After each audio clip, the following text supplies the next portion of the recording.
Selamat bertemu umat Tuhan yang kekasih dalam roh dan kebenaran. Kita percaya kita dimungkinkan untuk senantiasa menikmati keajaiban karya Tuhan. Dalam sukacita dan damai sejahtera yang kita aminkan, saya menyapa kita semua. Salam. Kita akan masuk di hadirat Allah. Kita siapkan seluruh hidup kita untuk sujud dan menyembah lewat ibadah, evangelisasi rumah tangga dalam rangkaian Pekan Keluarga Gereja Kristen Sulawesi Tengah pada tahun 2020 ini. Jemaat mempersiapkan Mazmur pasal 15 ayat pertama dan ayat 2 menjadi mazmur untuk panggilan beribadah. Untuk itu, jemaat berdiri. Kita baca secara berbalasan Mazmur pasal 15 ayat 1 dan 2. Tuhan, siapakah yang boleh menumpang dalam kemah-Mu?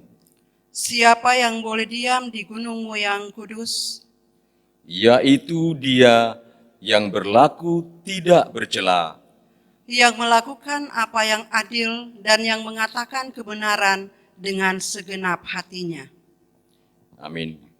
Kita lanjutkan dengan menyanyi dari PKJ nomor 13, bait pertama dan bait kedua.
Dalam nama Bapa dan Anak dan Roh Kudus. Amin. Kasih karunia menyertai kamu dan damai sejahtera dari Allah Bapa kita dan dari Tuhan Yesus Kristus. Kembali kita menyatakan pujian dengan menyanyi bersama dari PKJ nomor 14.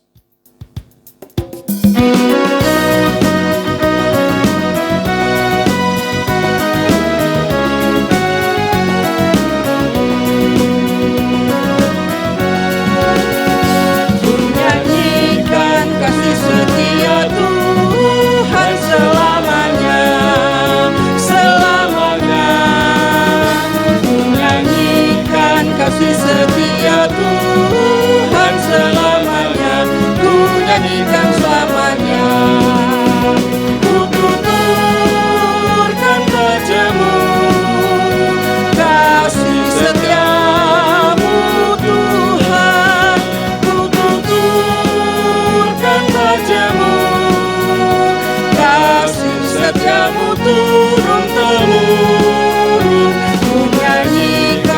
kasih setia Tuhan selamanya, selamanya. Ku nyanyikan kasih setia Tuhan selamanya, ku nyanyikan selamanya. Jemaat duduk kembali. Tuhan yang kekasih, dalam sukacita yang besar, lewat persekutuan beribadah ini, kita dimungkinkan oleh Tuhan untuk kembali berada di seputar firman-Nya. Mari kita arahkan hati sepenuh-penuhnya kepada Tuhan untuk masuk dalam pelayanan firman. Kita berdoa. Ya Tuhan, Engkau berfirman, berbahagialah setiap orang yang mendengar firman Allah dan memeliharanya. Itulah yang kami terima dan kami yakini. Dalam situasi dan kondisi kehidupan macam apapun, kebenaran ini tetap menjadi prinsip kami. Sebab itulah, saat ini kami menyatakan kerinduan kami untuk merenungkan firman-Mu. Layakanlah kami, ya Bapa, supaya sebagai anak-anak-Mu, kami benar-benar menikmati sukacita dan kebahagiaan dari firman Allah dan kebenarannya. Roh Allah yang berkuasa atas kami semua, berikan kepada kami kesanggupan untuk mengerti kehendak-Mu dan komitmen untuk mewujudkan kehendak Tuhan dalam totalitas hidup kami.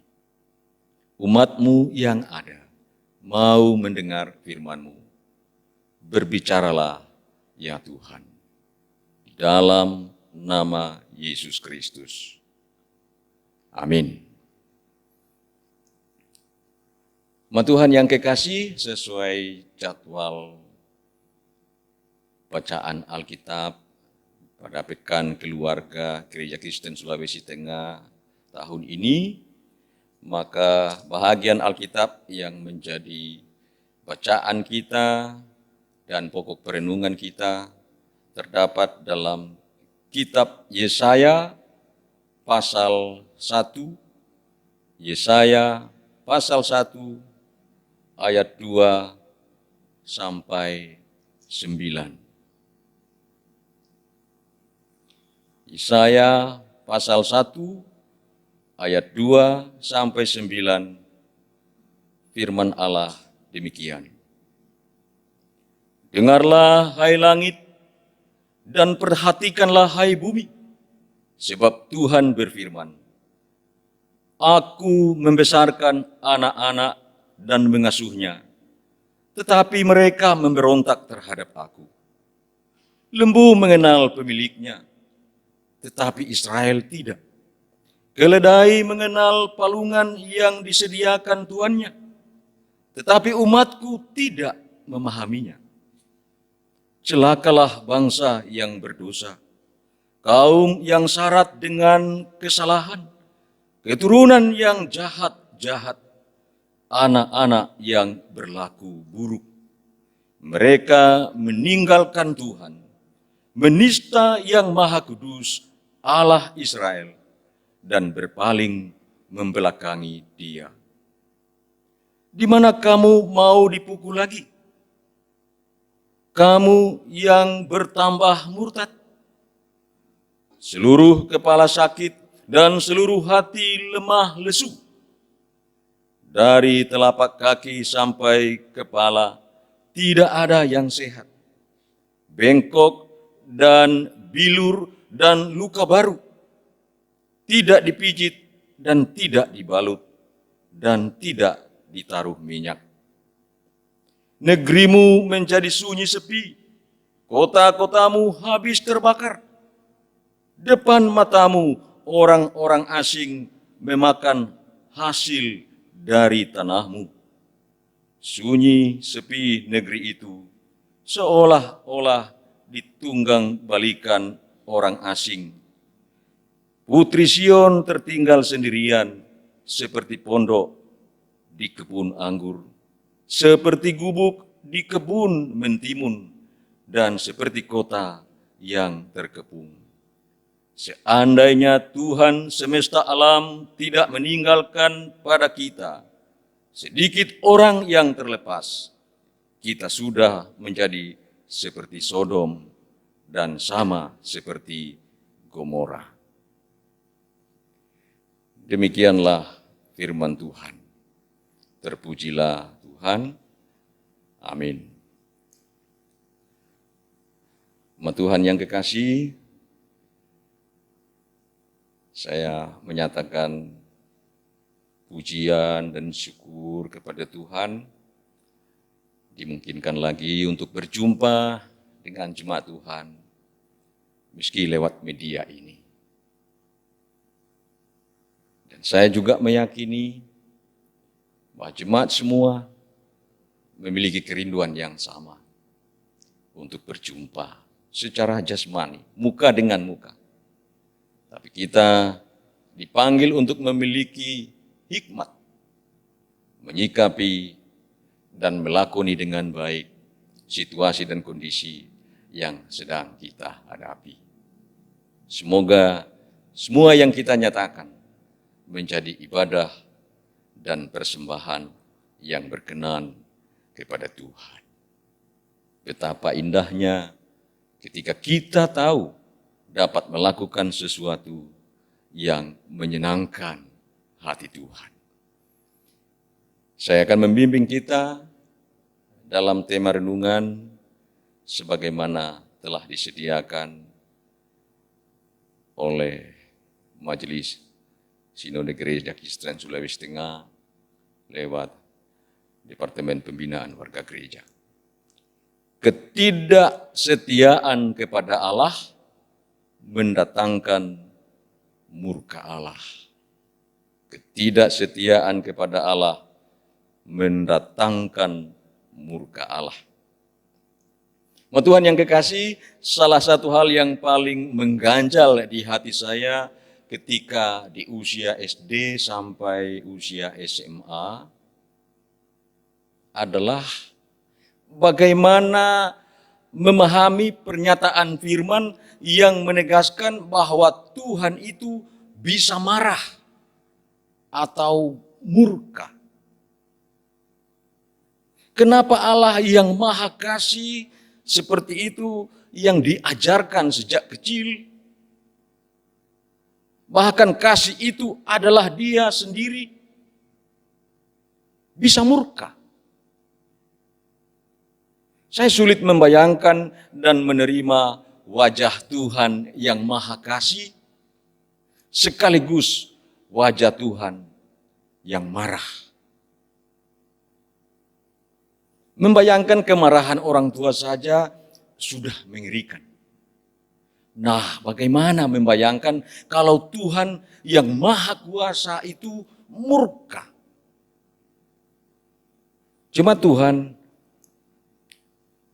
saya menyadari di kemudian bahwa ada kesalahan dari cara pandang dan pemahaman saya.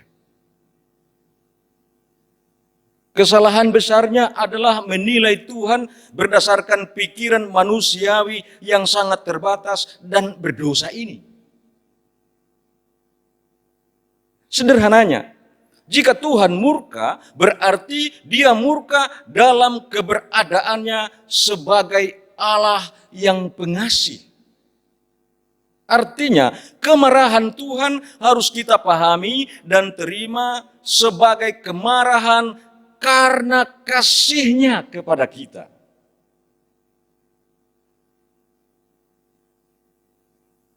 Bisa diumpamakan dengan seorang ayah. Ayah yang sangat mengasihi anaknya. Karena anaknya melakukan kesalahan, maka si ayah harus memarahi si anak. Antara kasih dan ketidaktegaan untuk marah, apalagi memukuli anak, biasanya membuat ayah atau pada umumnya orang tua justru meneteskan air mata. Mengapa? Karena ada hubungan, ada keterikatan yang khusus. Hubungan, keterikatan dengan muatan dan kualitas kasih. Itulah umat Tuhan yang kekasih yang tergambar pada bacaan kita. Bangsa Israel adalah bangsa pilihan Tuhan. Ada hubungan istimewa antara Tuhan dan bangsa Israel. Pemilihan dan hubungan itu malah diumumkan kepada semua bangsa di sekitar Israel. Kemudian bangsa Israel malah melakukan hal-hal yang bertentangan dengan keistimewaan hubungan itu. Jadi, hal pertama dan terutama di sini bukanlah bangsa Israel yang berontak, tidak taat, bahkan bebal. Bukan pula perkara kemurkaan Tuhan. Hal yang mendasar di sini adalah hubungan, keterikatan. Jangankan manusia, binatang peliharaan sekalipun memiliki keterikatan yang khusus dengan pemiliknya. Israel di sini digambarkan bahkan lebih buruk daripada hewan peliharaan. Mereka melecehkan hubungan dengan Tuhan. Mereka menista keterikatan dengan Sang Maha Kasih, Tuhan yang memberkati mereka. Singkatnya, sikap dan perilaku bangsa Israel menunjukkan bahwa mereka tidak membutuhkan Tuhan dalam hidup mereka. Putus hubungan dengan Tuhan, kami akan tetap adalah bangsa Israel. Dalam kepedihan karena kasih, Tuhan harus rela dan tega mendidik bangsa Israel demi hubungan, demi keterikatan. Tuhan membiarkan mereka menempuh jalan yang mereka pilih sendiri. Akibatnya, bangsa Israel terjatuh, dikuasai, dijajah, dan ditawan oleh bangsa-bangsa asing. Itulah kenyataan dan fakta kehidupan di luar atau tanpa mengandalkan Tuhan. Realitas kehidupan tanpa keutamaan hubungan dengan Tuhan. Umat Tuhan yang kekasih, pesan kebenaran bagi kita dari firman ini adalah: satu, kita mesti terus menghargai dan menjaga hubungan kita dengan Tuhan. Hubungan yang sempat rusak oleh iblis, dosa, dan kematian kekal dipulihkan oleh Tuhan melalui pengorbanan Yesus Kristus.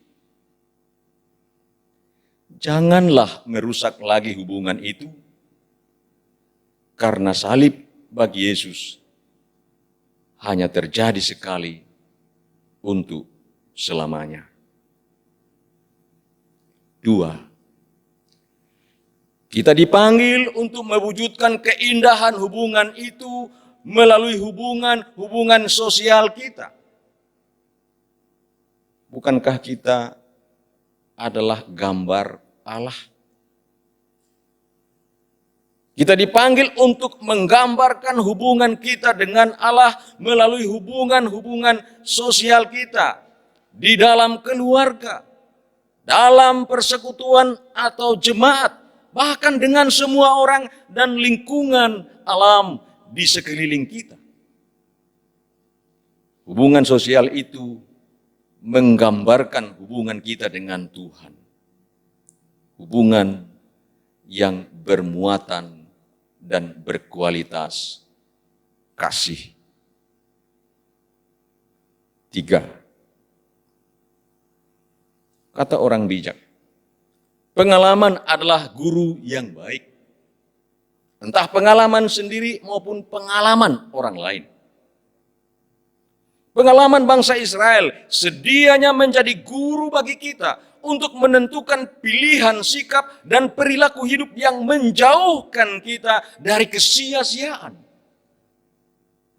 Sebaliknya, menempatkan kita dalam kenyataan hidup yang penuh arti dan makna. Taat dan setia pada firman Tuhan, karena kita sungguh-sungguh meyakini bahwa firman Tuhan adalah kebenaran yang menuntun kita menjaga, memelihara, dan mengembangkan kualitas hubungan dengan Tuhan dan sesama. Hubungan yang menempatkan kita pada jalan damai sejahtera di bumi dan di surga. 4. Kualitas suatu hubungan ditentukan oleh banyaknya ujian yang dilewati. Semakin teruji, semakin kuat, kokoh, dan penting arti dan makna hubungan itu. Roh Kudus mengurapi kita untuk menjalani hidup dalam hubungan dengan Tuhan. Gambaran vertikal dan hubungan dengan sesama, gambaran horizontal. Apa yang kita lihat? Hubungan vertikal dan hubungan horizontal. Salib.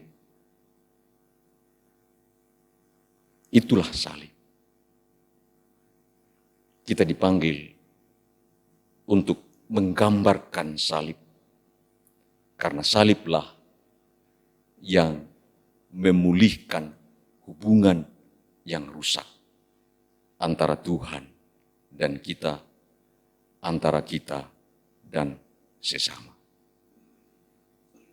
Bagi Allah kemuliaan dan damai sejahtera untuk kita sekalian.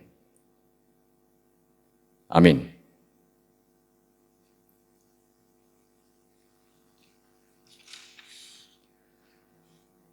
Setelah kita merenungkan firman Tuhan, kita menyatakan respons kita, sekaligus respons kita terhadap kebajikan-kebajikan Tuhan di sepanjang hidup ini, bahkan yang disediakan bagi kita di masa depan. Kita akan menyatakan persembahan. Kita menyatakan persembahan syukur kita dalam dorongan kebenaran firman Allah. 2 Korintus pasal 5 ayat 15. Dan Kristus telah mati untuk semua orang, supaya mereka yang hidup tidak lagi hidup untuk dirinya sendiri, tetapi untuk Dia yang telah mati dan telah dibangkitkan untuk mereka. Sambil menyatakan persembahan itu, mari kita menyanyi bersama, menyanyi bersyukur melalui pelengkap Kidung GKST nomor 97.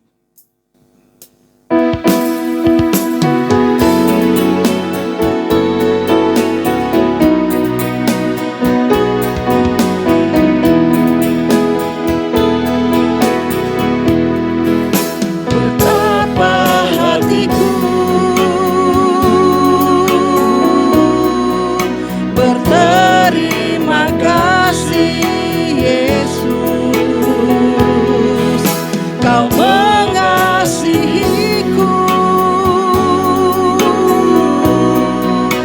Kau memilikiku. Hanya ini Tuhan persembahanku, segenap hidupku, jiwa dan ragaku. Sebab tak ku miliki harta kekayaan yang cukup berarti untuk ku persembahkan.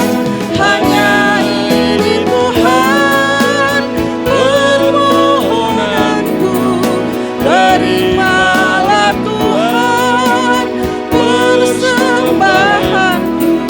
Pakailah hidupku sebagai alatmu seumur hidupku.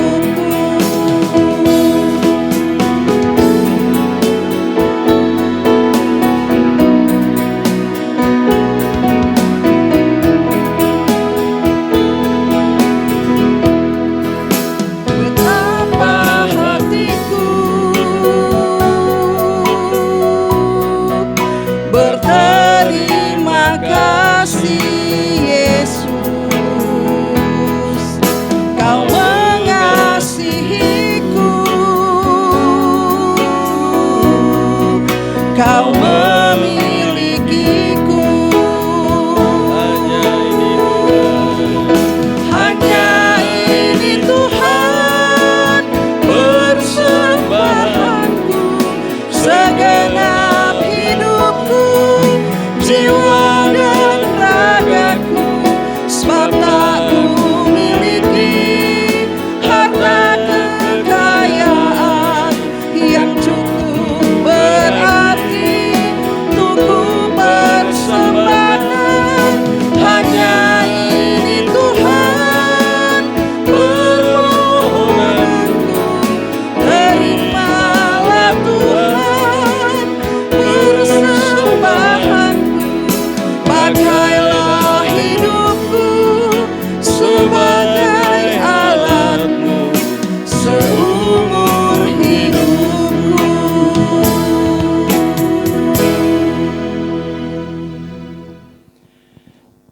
Luar biasa jika Tuhan berkenan memakai kita dan kita sedia memberi hidup kita menjadi alat pelayanan, kesaksian, dan berkat dalam nama Tuhan.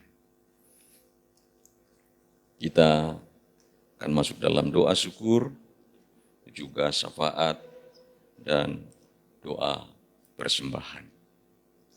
Umat Tuhan, mari kembali kita berbicara kepada Tuhan dalam roh dan kebenaran melalui doa. Berdoa. Ya Bapa, betapa lega hati kami menyeru namamu dan menyadari bahwa kamilah anak-anakmu. Bahkan orang-orang yang telah Engkau kuduskan menjadi ahli waris kerajaan-Mu. Kami bersyukur dimungkinkan untuk sujud dan menyembah, menyatakan hormat dan kemuliaan bagi Allah yang sungguh-sungguh menyatakan kebajikan. Kebajikan yang tiada pernah berhenti, seperti sungai yang terus mengalir. Terima kasih untuk persekutuan yang terjadi dalam kesempatan ini.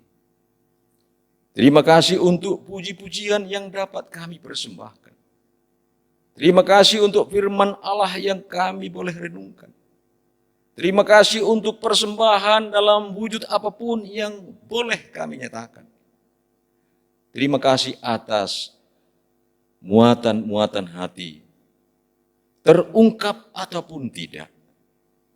Kami percaya Tuhan mengenal semuanya. Sebab kami sangat tahu dan akui Tuhan jauh lebih mengenal siapa kami ketimbang kami sendiri mengenal diri kami masing-masing. Terima kasih untuk Pekan Keluarga Gereja Kristen Sulawesi Tengah pada tahun ini. Tolonglah kami supaya Pekan Keluarga yang kami lakukan menjadi tempat di mana Tuhan membimbing kami untuk membangun hubungan dengan Tuhan dan persekutuan di tengah-tengah keluarga, jemaat, dan masyarakat. Situasi dan kondisi yang menuntut kami lebih banyak di rumah. Kiranya Tuhan pun menuntun kami, menjadikan itu peluang untuk membangun hubungan yang lebih berkualitas dengan Tuhan, dengan anggota-anggota dalam rumah tangga atau keluarga kami. Bimbing kami untuk mendisiplin diri, menerapkan protokol kesehatan anti COVID-19 pada masa pandemi ini. Dan itu kami lakukan bukan semata-mata karena pemerintah mewajibkannya, tapi karena kami menyadari itu adalah bagian dari kami untuk mewujudkan ibadah dan membuktikan hubungan kami dengan Tuhan begitu istimewa. Kami wujudkan dalam sikap dan perilaku peduli dalam hubungan dengan semua orang. Hubungan dalam persyaratan jarak fisik melatih kami untuk membangun hubungan lebih kepada ikatan emosional daripada sentuhan fisik. Kami persembahkan hidup kami kepada Tuhan. Keutuhan hidup kami dalam rumah tangga. Dan segala sesuatu yang menjadi muatan hati. Entah itu ucapan syukur, entah itu pujian, entah itu keluh kesah. Pribadi lepas pribadi dari umatmu sekalian, kami persembahkan kepada Tuhan. Bimbing kami ya Roh Kudus, untuk benar-benar percaya bahwa rancangan Tuhan bagi kami adalah damai sejahtera. Bahwa Tuhan menjadikan segala sesuatu indah pada waktu menurut Tuhan sendiri. Bahwa Tuhan turut bekerja dalam segala sesuatu untuk mendatangkan kebajikan bagi kami umat-Mu. Kami serahkan keberadaan Kota Palu ini. Kami serahkan keberadaan kami sebagai kesatuan di Provinsi Sulawesi Tengah. Bahkan dalam keberadaan kami sebagai negara kesatuan Republik Indonesia. Dengan berbagai-bagai tantangan sebagai dampak dan implikasi dari pandemi COVID-19. Kami jujur, kami jenuh, dan bisa menjadi surut untuk melihat cerahnya masa depan kami. Masa depan kota ini, masa depan bangsa kami. Tapi kami pun bersyukur karena Tuhan menetapkan keyakinan kepada kami bahwa hidup kami di tangan Tuhan. Tangan Tuhan yang perkasa, tangan Tuhan yang berkuasa, tangan Tuhan yang berpengasihan. Biarlah keyakinan itu terus mekar, bertumbuh dan menyala sehingga kami sanggup untuk menjalani hidup, melakoni segala sesuatu dalam iman, pengharapan, dan kasih yang sungguh kepada Tuhan. Kami datang kepadamu ya Bapa, mempersembahkan hidup kami dengan muatan hati yang kami dapat nyatakan lewat doa ini.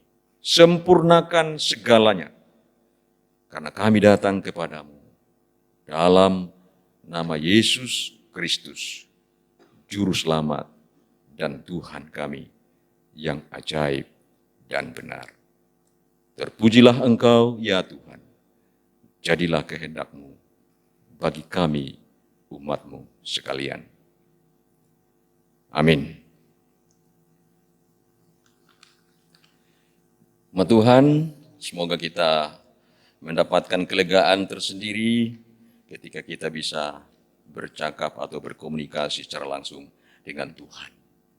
Dan bertolak dari itu semua, kita sedia untuk menjalani hidup, melakoni segala sesuatu dalam keyakinan yang sungguh.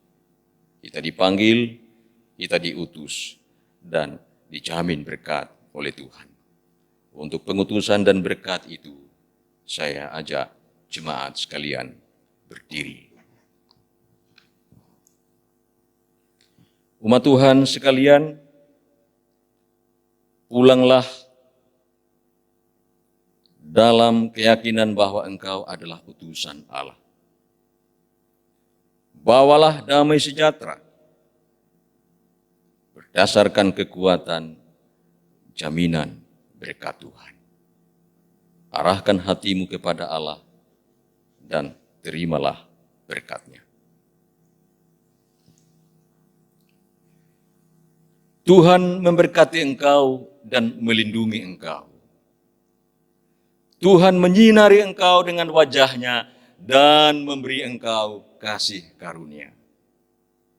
Tuhan menghadapkan wajah-Nya kepadamu dan memberi engkau damai sejahtera sekarang dan selama-lamanya. Amin.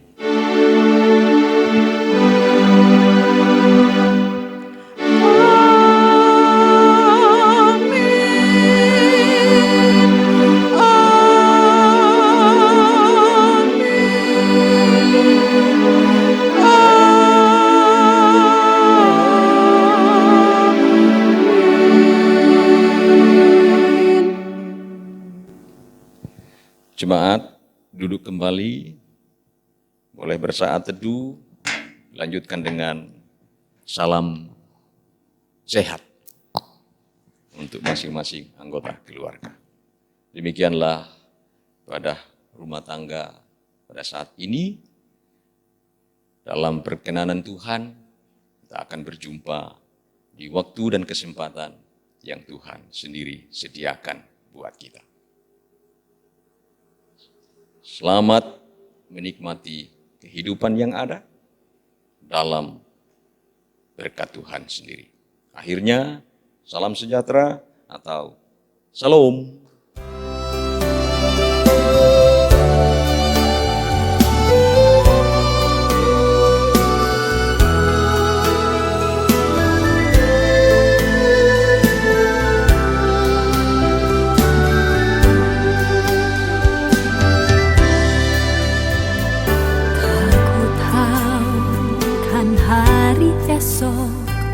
Namun langkahku tegak, bukan surya ku harapkan, karena surya kan lenyap.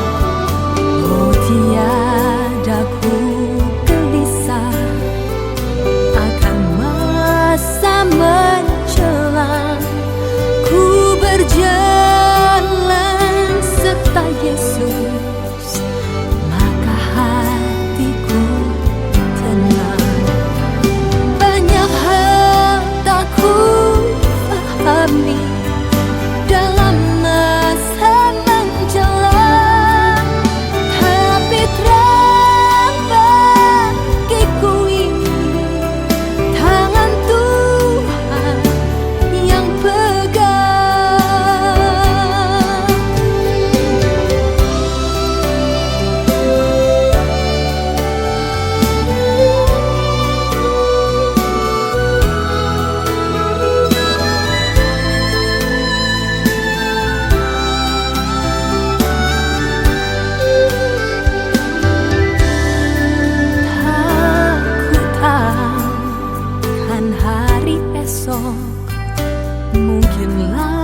langit kan gelap, tapi Dia yang berkasihan melindungiku tetap. Meski susah perjalanan, lembang dunia menderu, dipimpinnya ku bertahan sampai akhir langkahku.